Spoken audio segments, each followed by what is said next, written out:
Good afternoon, thank you for joining us. Russia has expanded its assault on Ukraine, with new cities coming under attack for the first time.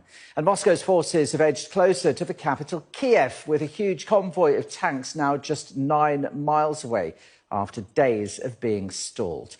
Well, the UN Security Council is due to meet in the next hour at Russia's request to discuss Moscow's fiercely disputed claims that the United States is helping Ukraine make chemical weapons. We'll have more on that in a moment. First, though, Sky's Katerina Vitozzi reports on the day's key developments so far. Russia hadn't prepared for this.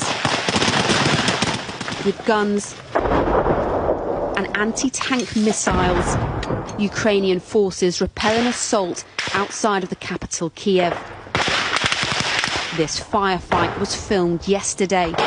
This is payback for the bombing of Mariupol, this soldier says. According to British intelligence, unexpected Ukrainian ground resistance is limiting the progress of Russia's forces. The foreign fighters amongst them seen by Russia as Western provocation. Regarding the gathering mercenaries from around the world for Ukraine, we see them. The Western sponsors of the Ukrainian regime do not keep it secret. They do it openly, disregarding international law.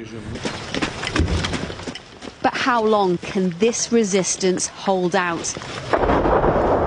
These satellite pictures taken within the last 24 hours show what looks like a reforming of Russian military convoys outside of the capital, Kiev. You can see towed artillery in firing positions. US defense officials say some Russian contingents are just 9 miles away from the capital, and that Russia is preparing for a fresh wave of assaults here and across major Ukrainian cities. Captured on CCTV this morning, this is the first time the eastern city of Dnipro has been hit. Sky News has verified this video from just before 6 a.m.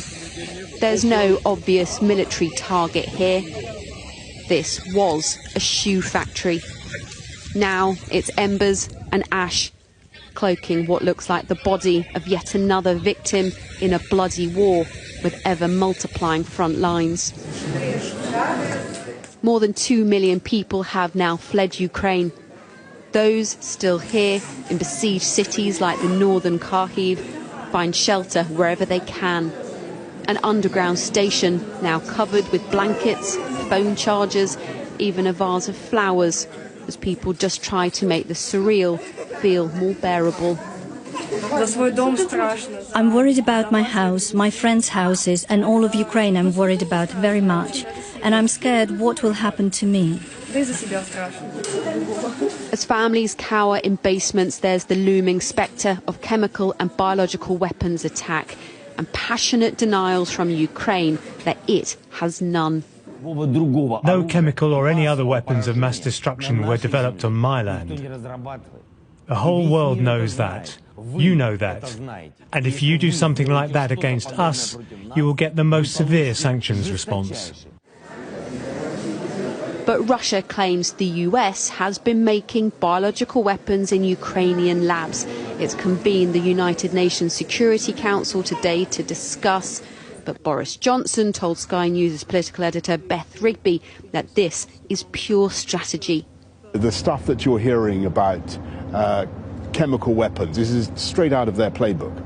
They start saying that there are chemical weapons that have been stored by their opponents or by the Americans, and so when they themselves deploy chemical weapons, as I fear they may, they have a sort of a Maskirovka, a fake story ready to go. A fake story with very real victims. Humanitarian corridors are being tried again today to help thousands escape ravaged cities where aid can't get in and people can't get out. Katerina Vitozzi, Sky News.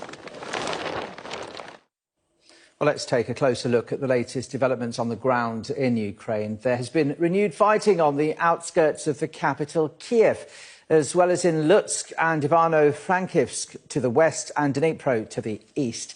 The UN's nuclear watchdog says it has now lost all communications with the Chernobyl nuclear power plant, which is under Russian control. In the eastern city of Kharkiv, the regional governor says a psychiatric hospital there has been hit by a Russian airstrike. He said there's no word on casualties, but 330 people were at the hospital. In the south, the Ukrainian authorities say 1,300 civilians are now dead in Mariupol, which continues to come under heavy bombardment.